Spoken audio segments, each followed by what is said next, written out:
Hey everybody, it's Greg Matzik, and I want to welcome you to the Vince Lombardi Cancer Foundation's Stronger Together virtual gala presented by Annex Wealth Management. Well, we hope you appreciate during these uncertain times a unique way that we're trying to bring you a fantastic and fun-filled evening and event. And yeah, we're a little disappointed that we're not going to be together next month at North Hills Country Club celebrating the 50th anniversary of the Vince Lombardi Golf Classic, but mark your calendars for June of 2021 when that event will occur. We will celebrate the 50th anniversary of the Golf Classic one way or the other. And we've got a great night planned for you tonight. Tonight, you will hear from the all-time leading scorer in Green Bay football history, Mason Crosby, and his wife Molly. You will hear from Starr. You will also hear the emotional stories of two brave cancer survivors. It's going to be a great night, and we're glad that you could be a part of it. We're also very thankful to our incredible sponsors. Our presenting sponsor, Annex Wealth Management. Thank you so much for continuing to support the Vince Lombardi Cancer Foundation. Thank you also, big thank you to the Creed Group, Uline, the Tendick Family Foundation, 3D Exhibits, and of course you. And do keep in mind throughout the program tonight, if you are able to donate and help support and carry out the mission of the Vince Lombardi Cancer Foundation, we'd love to have you contribute in any way possible. Hey, don't forget as we go through the night, if you'd like to take part in our silent auction, which does close at 9 o'clock, all you have to do is text the word STRONGER to 76278, and you can start bidding right there from your phone. The silent auction does close at 9. Just text STRONGER to 76278. Now, time to get started. I'd like to welcome in Ben Haas, Program Chair for the Vince Lombardi Golf Classic. Ben? Thanks, Greg, and thank you to you for always being there for the Vince Lombardi Cancer Foundation. We're honored to call you a friend. I'm Ben Haas, former president of the Vince Lombardi Cancer Foundation and current chairman for the Lombardi Golf Classic. Canceling this year's Golf Classic was a difficult decision, but it was the right one. We want to keep our supporters and volunteers safe and healthy through this difficult time. We look forward to celebrating our 50th anniversary in 2021.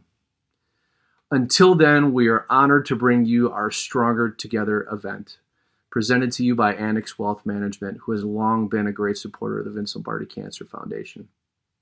Our mission has stood on 3 pillars: prevent, care, and cure. Proceeds from tonight's event will continue on our great work. A grant at American Family Children's Hospital in Madison, Wisconsin, continuing treatment for neuroblastoma, and a grant in Children's Hospital of Alabama, treating pediatric tumors. We're honored to continue on that partnership with those great healthcare institutions. Enjoy tonight's event. It's different and it's new, and it's teaching us all how to evolve and perhaps a great new way to raise money in the fight against cancer. You're going to hear some great stories. There's going to be some cool appearances. Next, I'd like to turn it over to, quite honestly, friends of the foundation, people we've gotten to know very well, people who have been deeply affected by cancer, both personally and through their families and through their friendships. We share that together, and we're honored to call them longtime supporters of the Vince Lombardi Cancer Foundation. With that, I will turn it over to Mason and Molly Crosby. Hey, we appreciate y'all tuning in with us tonight. The Vince Lombardi Cancer Foundation is a cause close to our hearts. During these challenging times, we all know that those receiving cancer treatments are facing increased risks, and the fight against cancer has never stopped. 4,950 people are diagnosed with cancer every day in the United States. Having heard the words "you have cancer" myself, I know that cancer patients need us now more than ever. It's been a trying year for our family, and obviously, this spring has been difficult and different, and we think about those that are still fighting against this horrible disease, and we're there with them and trying to stand beside them, and what we're trying to do tonight is extremely important, and obviously our support and the way that we try to support the Vince Lombardi Cancer Foundation usually happens through a golf event, but this virtual event is is going to replace that this year, and we're going to try to do our best to try to continue to raise money, raise awareness in the fight against cancer. Our past year, 2019, started with the news that Molly had lung cancer, and my 2019 football season, literally the day before I was officially on the team for 2019, Molly had her surgery, and we feel so fortunate that the surgery was successful and that we had amazing doctors and that all that went well. And then through the season, we lost my sister-in-law and my brother's wife Brittany, to ovarian cancer. And just talk about something that really hit us hard this year. And the fact that Molly here in March was deemed cancer-free, and she had her 6-month checkup, and we feel so fortunate for that.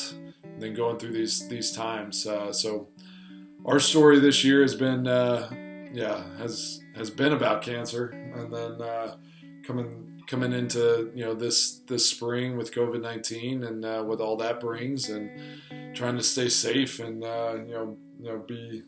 be diligent with being diligent at home and making sure that our family is safe has been a challenge. And we're just thankful for everyone that's tuning in tonight and listening to the stories and trying to give what you can and continue to support and fight against cancer.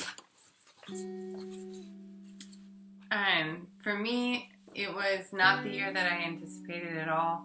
And like Mason said, it was my diagnosis, my surgery, where they removed part of my lung, and then losing Brittany. And then it kind of continued after that when my dad was diagnosed with cancer shortly after Christmas.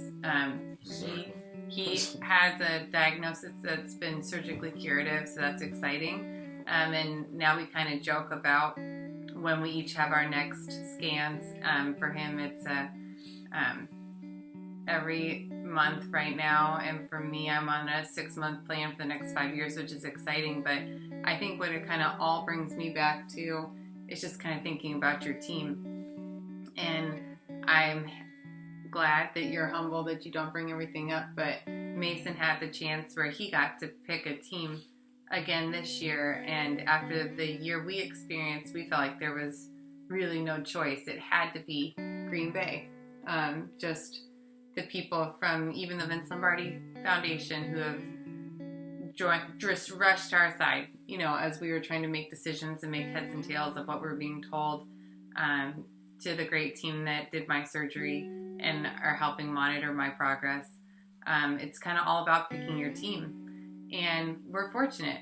To begin with, the Packers picked Mason, and it doesn't get any better than that. And now he's had the opportunity a couple times to pick the team again. And the thing that really brought me comfort, aside from my faith and knowing that no matter what's going on here, there's hope for me beyond that, was once my team was picked and we had a plan. And I think what's going on tonight is that things are different right now with COVID and how people are having to get real creative with how we come together and support others. But we're all going to pick this team of the Vince Lombardi Cancer Foundation. This is the team we pick to try and come alongside people who have cancer diagnoses, whether they get what feels like really good news, surgically curative or different words like that. If anything, my experience has humbled me like crazy. I think deep down, I really did think cancer was something you could avoid if you eat enough organic broccoli. Or Mason knows I tried, and I got it anyway. And it just kind of underscored to us, like, this nut has got to be cracked. And in the meantime, people need a team. So we're glad you chose to be here tonight. You need to keep recruiting people for the team. We got to pep this team up, and it's got to be a nationwide strong push. It's all about the team. She's always a cheerleader. All right, let's enjoy the night, and really appreciate everybody logging on and being a part of this.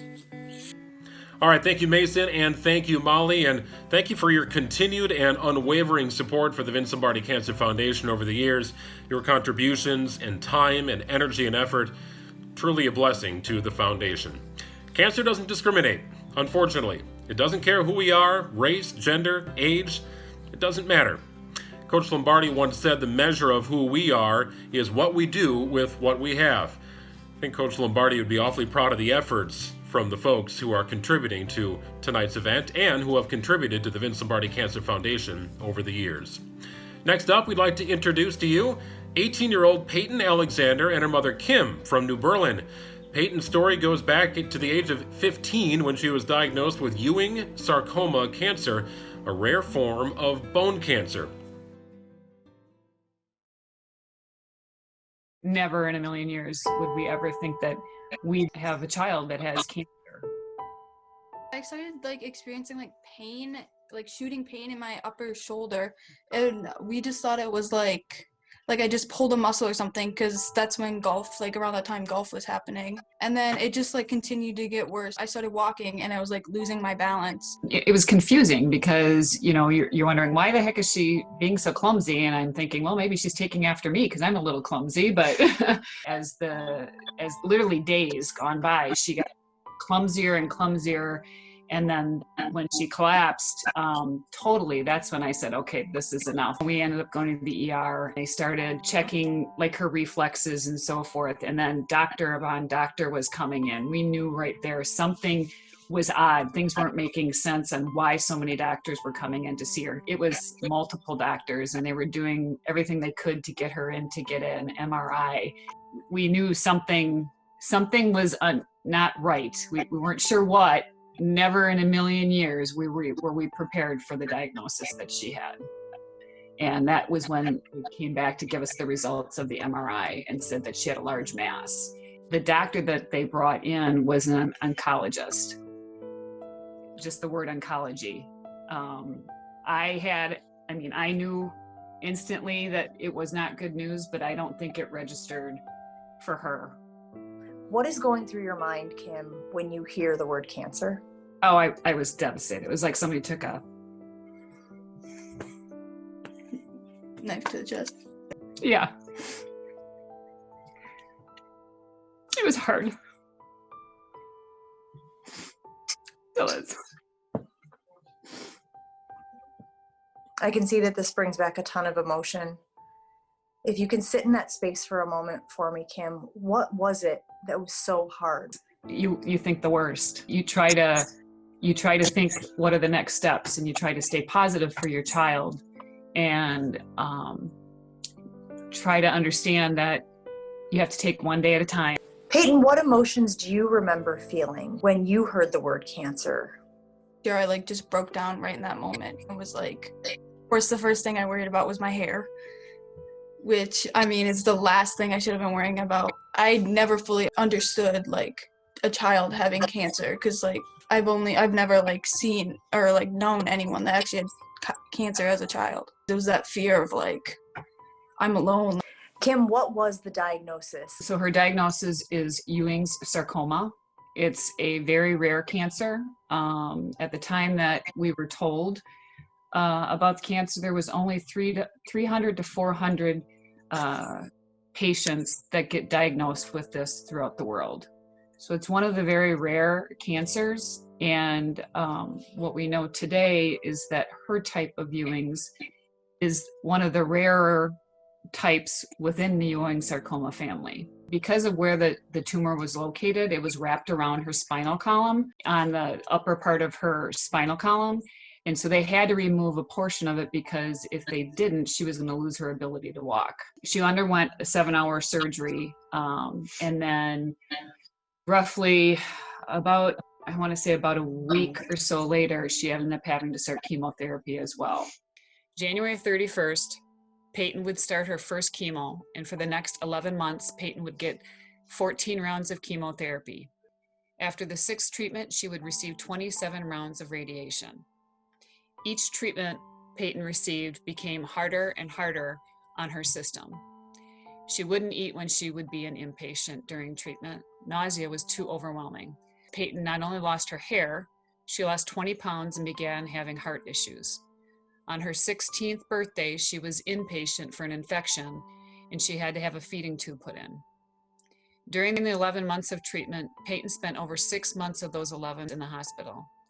Chemotherapy, radiation, loss of hair, feeding tube, over 15 infections, getting typhlitis, which is an inflammation of the large intestine and extremely painful, over 40 blood transfusions, over 30 platelet transfusions, and being airlifted from Wapaka when we would try to take a weekend camping trip for some normalcy.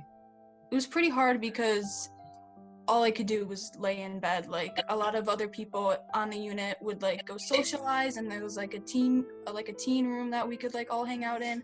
Like I would just lay in bed all day and sleep for 20 out of 24 hours of the day. What type of support did you receive from your community, from your friends that helped you get through that really challenging time? Out of all the hardship Peyton was enduring, we were surrounded by our amazing family and community that reached out to our family to get through this. Close friends of ours set up through Take a Meal to us with meals to go and a GoFundMe page. There were benefits to help us with medical bills, like Peyton's high school golf team did a Swinging for Peyton outing, and family and friends organized a Pedaling for Peyton fundraiser to help us also with medical bills.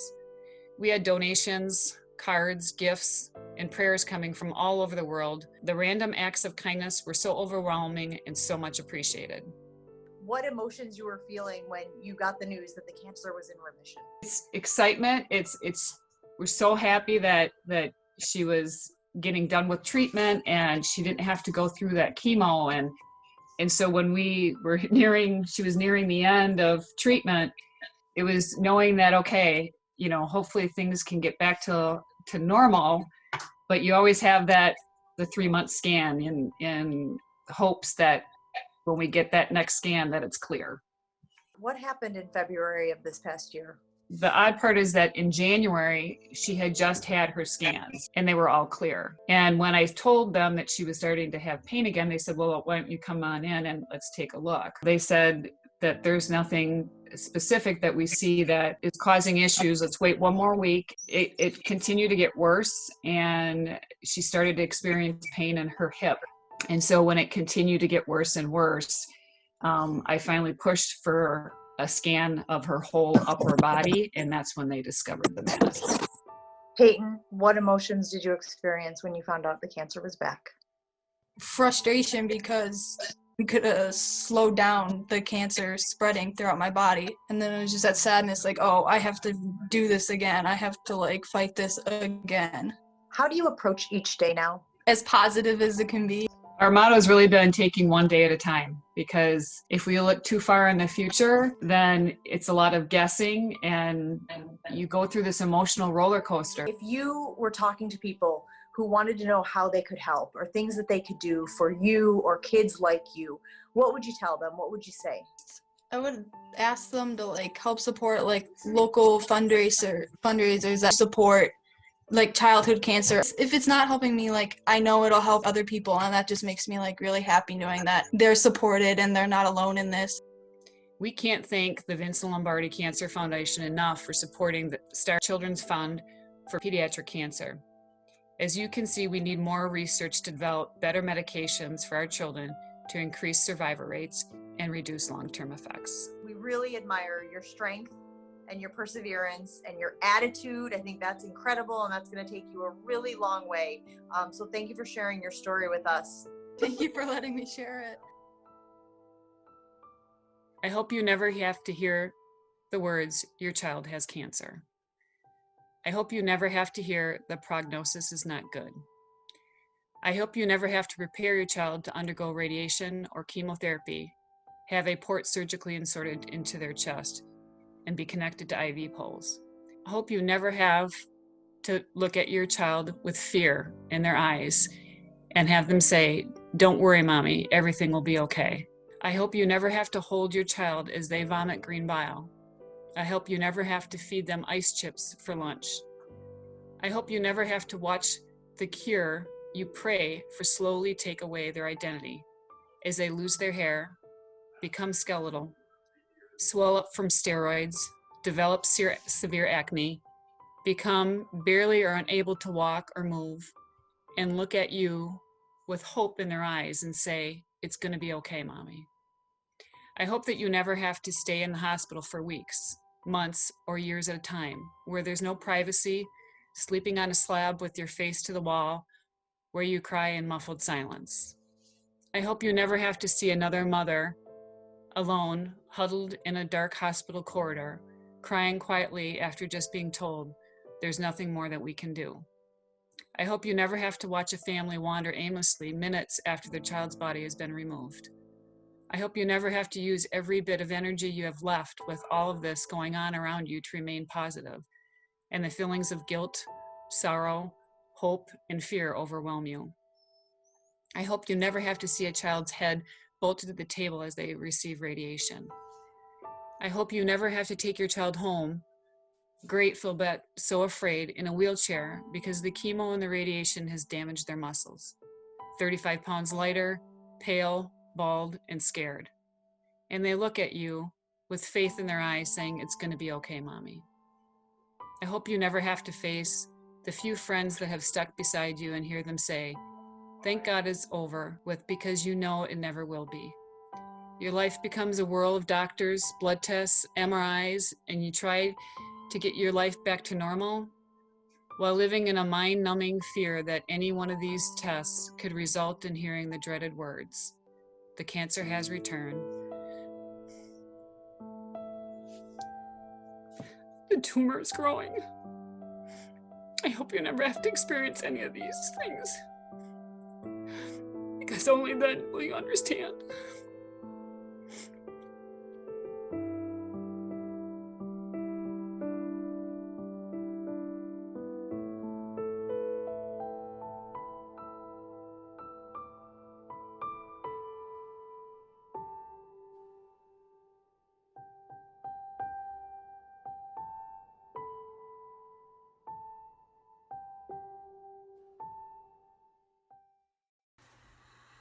Well, Peyton and Kim, thank you for sharing your story with us. And Peyton, keep fighting the good fight and know that your support group is far greater than you may truly know. You've got a great immediate family support, but everybody associated with the Vince Lombardi Cancer Foundation and beyond has your back. And it's very important to know that and have that feeling.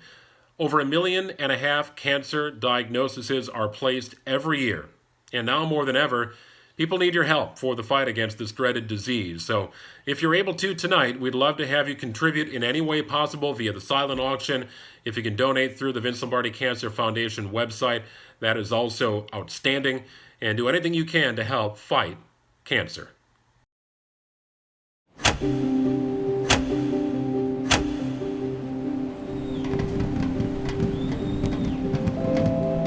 When you combine the name Lombardi and the word cancer, it gets a lot of attention. Coach Lombardi had a fire, a drive inside of him. All he wanted from us was to be better. Vince was diagnosed with colon cancer, and that led to his death 50 years ago.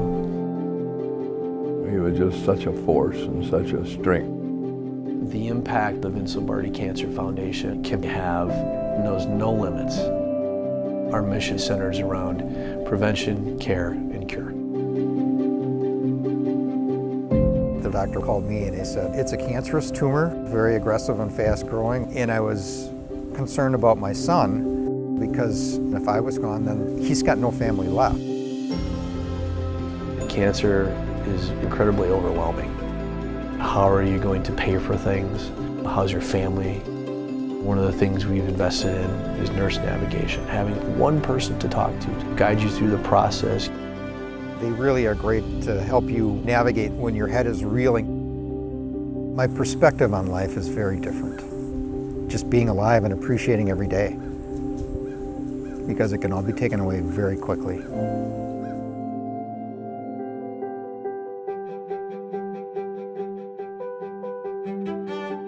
Our ultimate goal would be to find a cure for pediatric solid tumors. So our research is unique in that we are using actual patient tumors. It's a more accurate way of looking at cancer.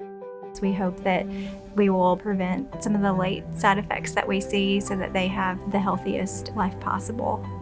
We are honored to receive the first grant from the Starr Children's Fund from the Vince Lombardi Cancer Foundation. That fund has been created to fight pediatric cancer and focus on care.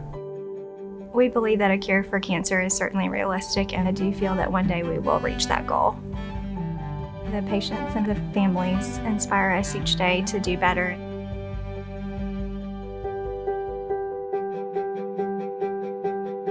We're taking healthcare outside of the brick and mortar and reaching people where they are. We find the areas that are in most need of the mammogram bus. Areas of lower socioeconomic status or communities where there's language barriers. Our mammogram bus does just over 4,000 mammograms a year, so that's 4,000 women that we're reaching. They are really grateful, and women tell us that every day.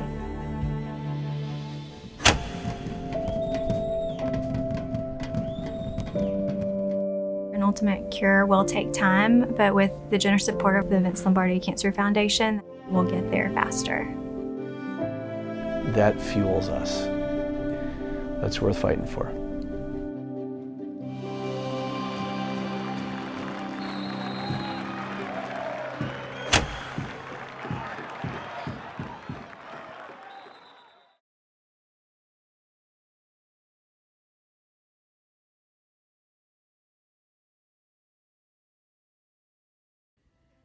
Hi, my name is Mimi Major. I'm from Birmingham, Alabama.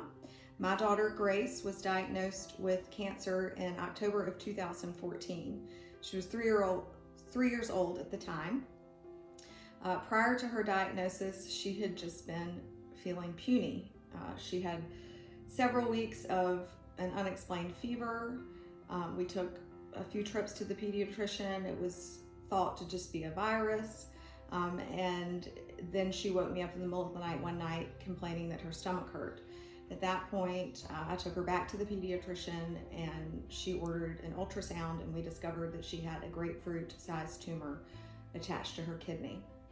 And that launched us into the world of childhood cancer. We were very lucky that we had a facility right in our backyard at Children's of Alabama where she could receive treatment. We had a wonderful medical staff that worked with us and continues to work with us. In December of 2014, she was able to have the tumor removed along with her kidney. And we felt like we were in a really good place. And then we were coming up on our very last chemo treatment in April of 2015 when they discovered that she had relapsed to her liver, which was a very unexpected place to relapse and obviously threw us into a very frightening place in our lives. It was at that point that I really started to discover the limited treatments available to children who were suffering from cancer. Many of them are outdated. There's not a lot of funding from the government for it. And we were lucky that there was a relapse treatment for her, but for many, many other cancers, there's not a relapse treatment.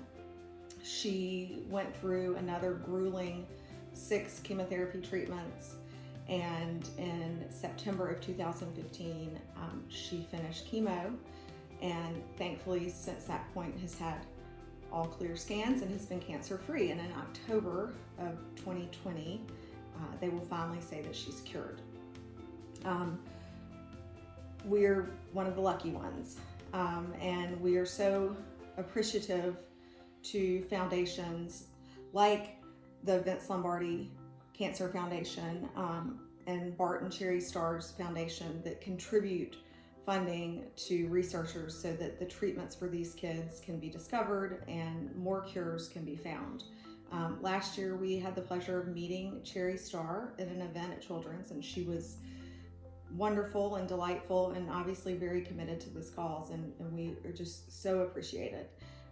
So today we're in a good place because of people like them. If I could tell someone how to handle a diagnosis like this and what I learned, you immediately go to a really dark place and to just try to stay as positive as you can. And also that children are really resilient. Grace doesn't have a lot of negative memories from her time in treatment. She really remembers the kindness of the doctors and the nurses, the music therapy and the art therapy, and just in general, it being a somewhat happy time for her. So my advice would be stay strong, and you just have to live day by day. So Grace, what do you remember about your time at Children's Hospital? I remember lots of arts and crafts and laying in the hospital bed watching lots and lots of movies. So it wasn't so terrible? No, it wasn't that terrible. And you feel pretty good these days? Yes. And excited to hear them say you're cured? Yes. Yeah. And you remember meeting Cherry Starr last year? Yes, she was very sweet. She was really sweet. So we are so grateful to Bart and Cherry Starr's Fund and to the Vince Lombardi Foundation for their support of Children's of Alabama and cancer research for pediatrics. Thank you. Thank you. Good stuff, Grace. What an awesome little girl. And the Vince Lombardi Cancer Foundation is proud to have played a role in Grace's journey. Well, one of the funds within the Vince Lombardi Cancer Foundation is the Bart and Cherry Starr Children's Fund. Established in 2017, Bart and Cherry Starr for 44 years served the Vince Lombardi Cancer Foundation and helped contribute more than $16 million. Incredibly impressive and loyal support. Well, the Children's Fund is dedicated to finding a cure for pediatric cancer, research, treatments, and the like. And we're delighted to welcome back Cherry Starr. Bart and I had the pleasure of serving for 44 years for the Vince Lombardi Charities, which raised a lot of money in those years for cancer. But it was mostly for adults with cancer. I don't think we gave a lot of attention to realize that even babies are born with cancer, which was startling to us. And it's very, very much underfunded. And so we decided that our future efforts would be to work with children with cancer and raise the money that they so badly need. I will never forget the day that we walked into Children's Hospital and there was little Grace standing there with her beautiful mother with a smile on her face, and she was so appropriately named because she was full of grace. You have never dreamed that this child had endured so much through her cancer treatment. It was actually designed for adults and not children. And she presented me with a special piece of artwork that she had done herself, and it's something I really will treasure all my life. I want the families of these children to know that even though my sweet Bart is no longer with us, that this is something he would want me to do, and I very much want to stay involved in raising these funds for the children. I want the parents to know that I will always devote the rest of my life to seeing that it is very well funded and that they always will have our support. I am so grateful to all of you for joining our efforts to help these families and the children with cancer. There is nothing that touches the heart more than seeing a little child suffer from cancer. So I'm so appreciative of all your efforts too. Thank you, Cherry. Great to hear from you. Great to see you again. And thank you for your continued support of the Vince Lombardi Cancer Foundation. Nothing is impossible, right? Preventing cancer, caring for those with cancer, finding a cure, it's all possible. But it requires us all to achieve that lofty goal, and more than just who are a part of this event tonight. It will take us all. So donate for your loved ones. Donate for Molly. Donate for Grace. Donate for Peyton. Donate for your neighbor, your family member. Donate for those who have yet to receive a cancer diagnosis. Do all that you can as we continue to fight against cancer. Thank you so much. God bless you. It's been a pleasure being a part of this evening with you tonight. Thank you for being a part of it with us. Thank you for your continued support to the Vince Lombardi Cancer Foundation. And we will see you in 2021 for the 50th annual Vince Lombardi Cancer Foundation golf event presented by Annex Wealth Management. God bless you all, and thanks for being with us tonight.